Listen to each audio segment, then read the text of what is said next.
Welcome to the JP8 Report. This is James Pierce with JP8 Report, episode 59. Thank you all for tuning in. This is episode 59er, Redistricting in Texas. So thank you all very much for tuning in. Don't forget to subscribe through Podbean and Rumble and YouTube. Okay, don't forget and to share it out to your friends. Okay, so redistricting. Every 10 years we do redistricting in the United States.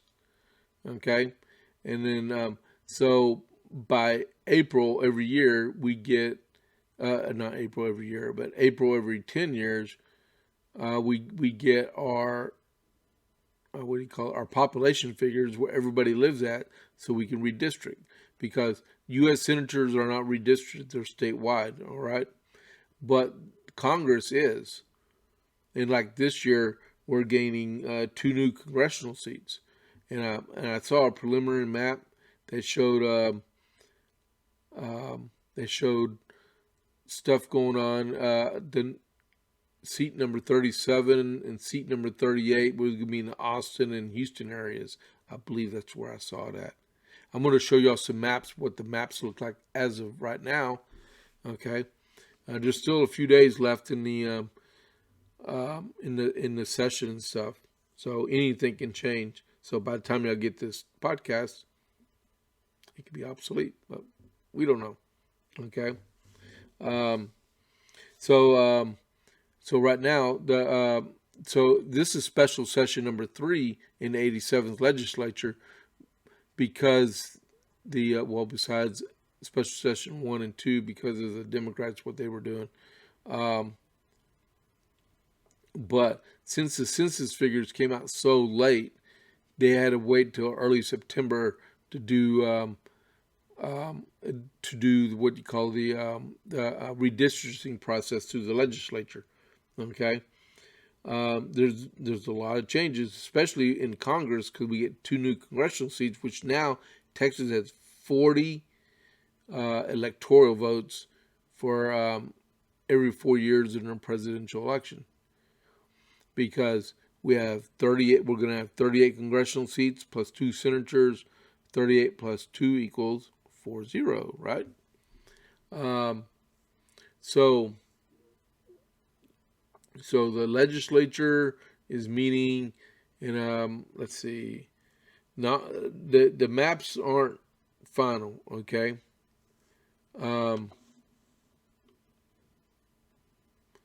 So I'm gonna track through and let y'all see some of the stuff that's going on, okay?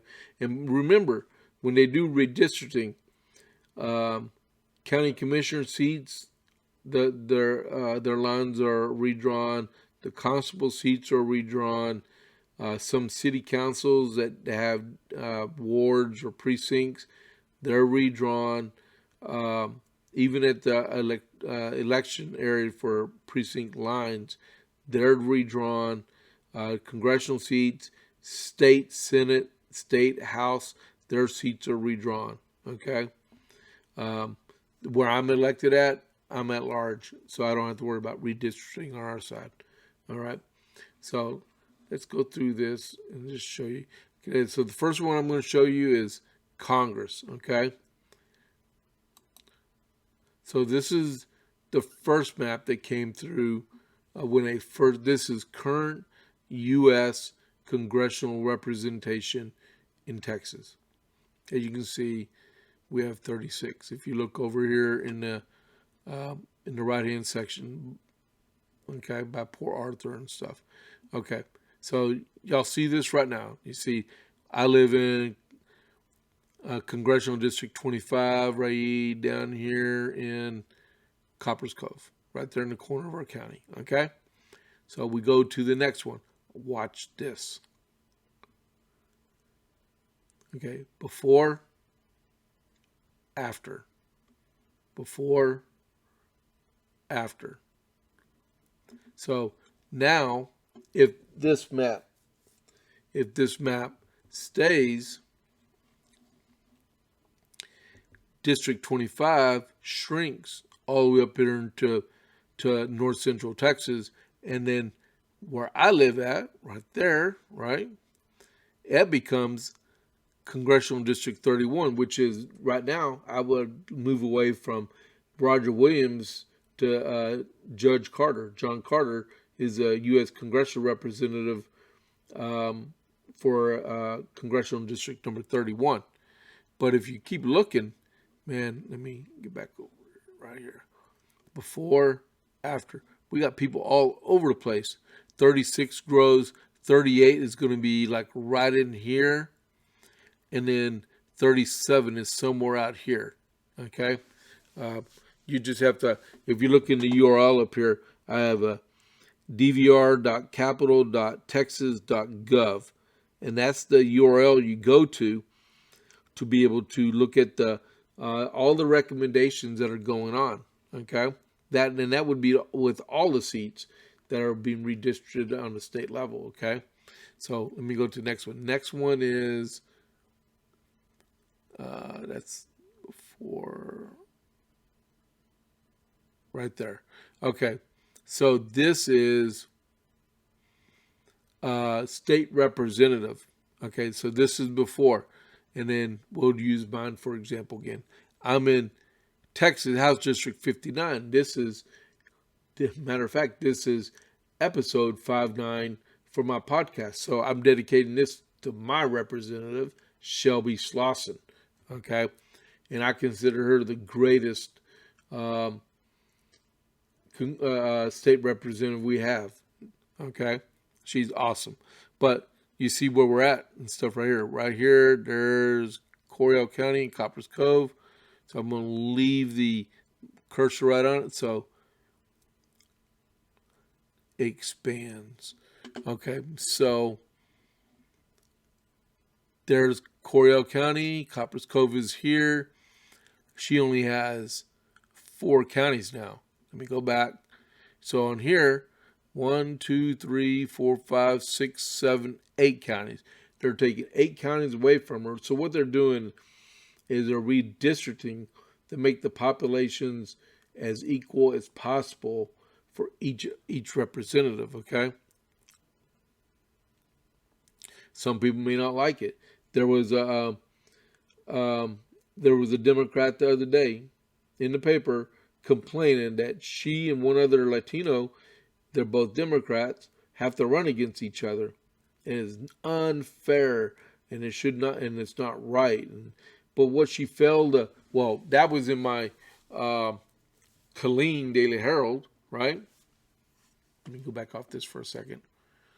In the Killeen Daily Herald, talking about this stuff, right? But what they failed to really expand on was there are 2 sets of Republicans, that would be 4 Republicans, that are going to have to run against each other also because their seats are combining. Okay? So they're attempting to make Republican safe seats. All right? Because there's some districts out there where 69, 75% Republican.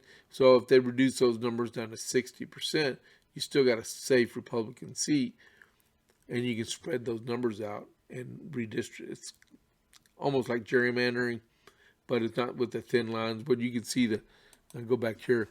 They need to do something with all these little bitty thin lines and stuff all over the place. Okay. And then go to the next one. But there's a whole lot of people out there, and we don't get. We have 150 representatives in Texas for our state legislature. We don't get any more ever. That's where it's set at right now, right? And I think each representative gets 183,000 constituents. Okay. So next one is the Senate. Okay, the state Senate. So we'll go back to me again. I'm in Senate District 24, Dawn Buckingham. Okay. Dawn is a nice lady, and I think she's a really good state senator. She won't be my state senator anymore because she decided she wants to run for land commissioner because George Prescott Bush is going to run against Ken Paxton for Attorney General. So she wants to be our land commissioner. So we have Pete Flores that is running in Senate District 24, and this one other lady. And my wife actually got to meet her the other day, and she wasn't too impressed with her. But Pete Flores is a really good guy. He shows he can win elections. Okay, so right now, let's see. There's Coryell County. There's Coppers Cove. I know some of you are probably like, James, why do you keep advertising Coppers Cove? I live here, okay? So this is good static. Okay, so where's my... Okay, so there I am right there. I'm going to flip. Ready? See how 24 changed? Go back. 24 there. And look at all of 28, how it wraps around. Okay, so I'll go down. See how big 28 is still? And then 28 encroached into 24's area. And now 24 is going to go down south of San Antonio and wrap its way all the way back up the Coryell County at its highest. Okay, that's why we're going to get that's why Flores is going to be running against whatever her name is for the state senate. Okay, so but these maps aren't done because they still got to go through the legislature process, and then the governor's still got to sign off on them. Because, in some states around the United States, they have committees of people, non-politicians, to write their redistricting battles. I believe it should be the legislature that does this. I mean, fair is fair. You elect these people to make decisions, hard decisions sometimes. And you don't need a partisan group of civilians that are unaccountable to voters to run voting lines. Okay, so I mean, even if I have a new congressional district or maybe a Senate district, which it looks like both of them are going to happen. Only one of my people I voted for is Shelby. She's still going to be my state representative. That's from, if you go to that URL I was telling you about, it has all the different other plans. I mean, the ones I showed you was this preliminary plan. I didn't have the time to put together all of them. There's one of them. There was 28 different examples of maps they want to have an opinion on the spacing of these seats. Okay, so you can go through, double click on it, and do different overlays and stuff, and you can actually see what the legislature is trying to come up with. And they still got to do all this, and then someone may file a lawsuit on it, and it'll be hung up in the courts. The one thing they have to realize is they have to get this done because people need to know what seats they're going to file for. So if you want to run for Congressional District 25, where I'm at right now, right, with Roger Williams, if for some strange reason you wanted to run against him, which I knew someone that did, and he decided the other day he wasn't going to do it, which is good because Roger's a really good congressman. But they redistrict him northward. Now that person can't run. He's got to run against Judge Carter, okay, which is equally as hard to do anyway. So you got to be cognizant of what's going on, and the longer they take to do these congressional these redistricting maps, the farther out that the timeline is for filing for office. And oh my goodness, I can't believe I should have done that. Okay, so y'all need to look it up. There's 3 sets of dates on the new maps for filing periods. There's 3 different sets where when a set of maps get renewed, that get signed into law, to where that's when the primary dates and filing periods are going to be set, both Democrat and Republican. Okay, and I should have got that. I can't believe I need to kick myself for doing something like that. That's crazy. So the sooner is the better. The sooner is the better to get this stuff done. But I think they should be done within a couple weeks. Okay. Matter of fact, I think they have to be done by the 8th of October at the latest, because that's when the special session ends. They're only 30 days long. But if they don't fix it, they can adjourn, and then I guess October 9th will be a fourth special session. Let's hope they finish it all in this one, and no Democrats run for the hills. Okay. One other thing that they were talking about in special session number 3 was more property tax reform, because evidently there are municipalities out there that they're jacking up the appraisal of their properties, and at the same time raising their tax rates to like a couple of tenths of 1% below what the voter approved tax rate would be, to keep it from going to the voters. So they're sticking it to you. Well, several state people decided, this is wrong. Then the governor he did an amendment to the agenda for special session number 3, and they're going to actually entertain that one too. And then one more thing is, I don't know what our speaker is doing. So he needs to slap himself back into reality. So when they did the election integrity bill and it was signed, what they didn't realize, someone had slipped in there, making it a Class A misdemeanor instead of a felony to commit election fraud. It used to be a felony, now it's a Class A misdemeanor. So the governor and lieutenant governor said no, and they added this to the special session to go over that also. But guess who doesn't want it to happen? Our speaker.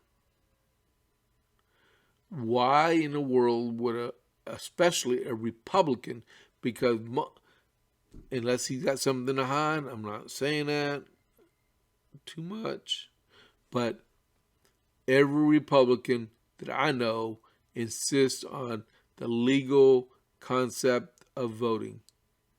One person, one vote. And if you're going to commit election fraud, it should be a felony.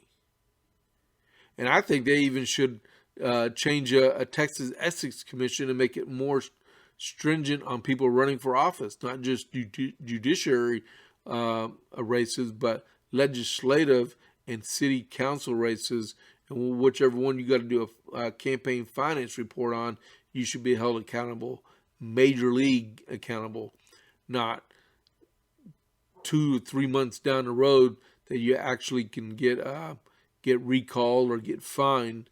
Okay, we had a guy here in Copper's Cove. He was advertising on one of our billboards out here that we have. It's a really popular billboard. It's a good way to get your name out. But he didn't put it on his campaign finance report. And what did the TEC do? They fined him $250. Really?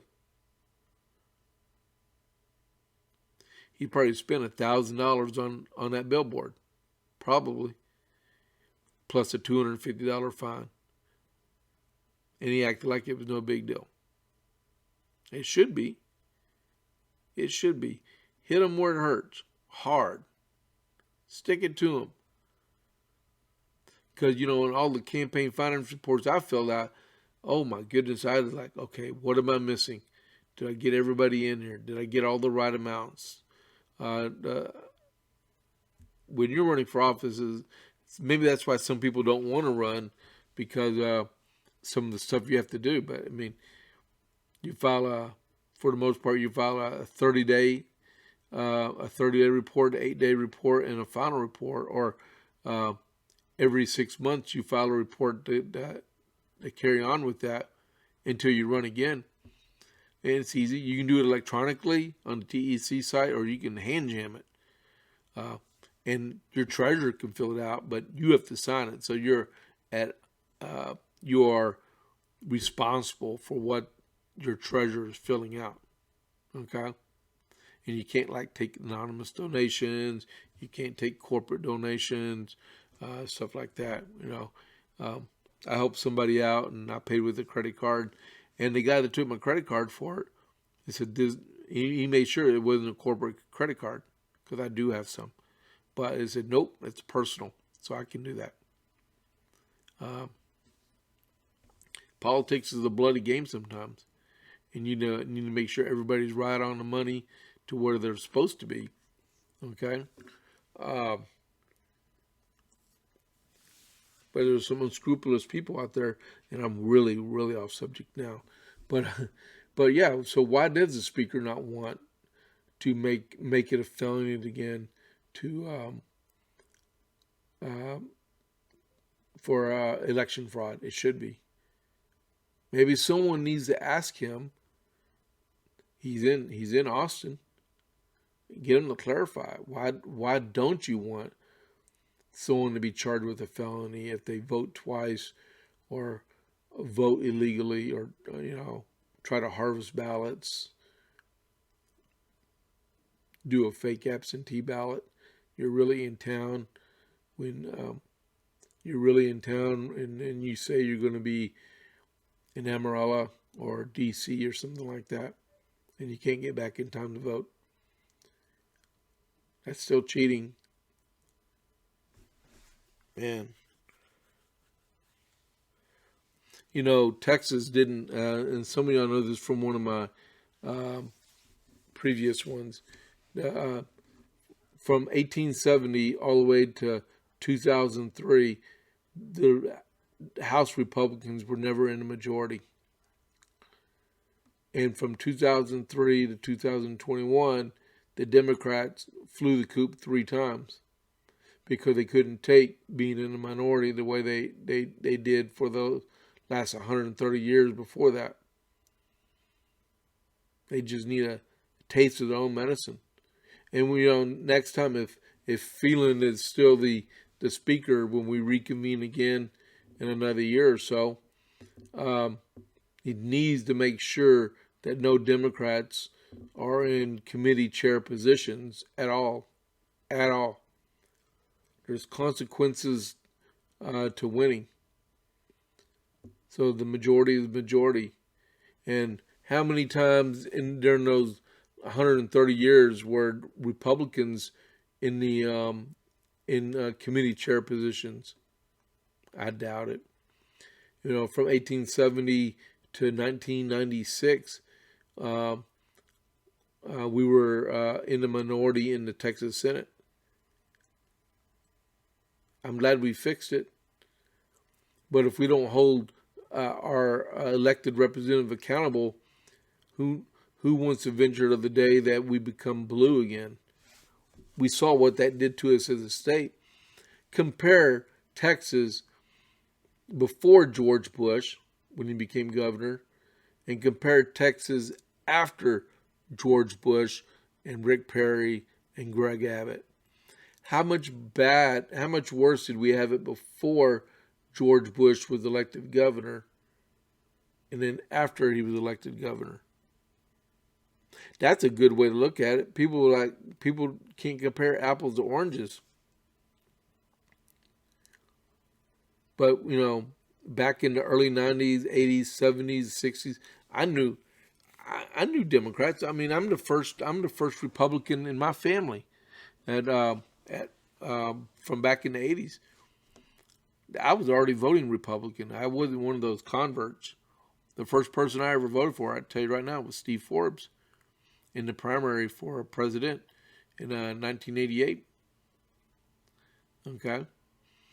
Against George H.W. Bush. That was the first person I ever voted for, was Steve Forbes. Okay. But he didn't get it. And George Bush won the presidential election. But in 88, I think in 1990, Ann Richards won the governorship, and she ran one more time, and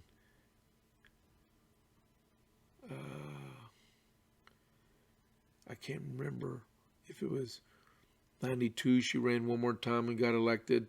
Yeah. Wait, it couldn't be. Okay, my timeline's off. But it was, she was elected, and then George Bush was elected. And I remember Clayton Williams ran. Clayton Williams, or the cowboy hat guy, but he messed up the. I guess it was growing pains in the Republican Party, and they fielded a bad governor candidate. Sort of like how Huffines is. Okay, call a spade. Guy can't win an election. So we got to do what's right, and if we got to tighten up our shot group to get more safe Republican seats to protect our majority in the House and expand the majority in the House. I tell you, if we can get 22, 23 senators in, the plus up our numbers in the Senate, and get back up to 101, 102 House of Representative members in the state House, let's change the Constitution. If you run from Texas, you forfeit all your pay. Okay, and then there's other consequences that could be put onto it. You can forfeit your seat, but that's going to have to be. It's got to be 2/3 of the House, 2/3 of the Senate. It's got to be signed by the governor. Then it's got to go to all of us that live and vote in the state of Texas for that to be approved. Okay. Maybe we can do it. You know how you figure that out? I'll do it, Joe Biden. Go vote. Go vote now. All right. So I hope everyone has a great day. Thank y'all for tuning in. Don't forget, subscribe. Okay. So this is James Pierce with the JP8 Report. You can find me on Parler at James Pierce JP80. Parler still hanging on by a thread, but I still use it every now and then. But better to find me on my Facebook, or you can email me at the JP8 Report as you were. My email address is jp8report@gmail.com. All right. So I'm out of here. I'll catch you on the flip side. I'm gone.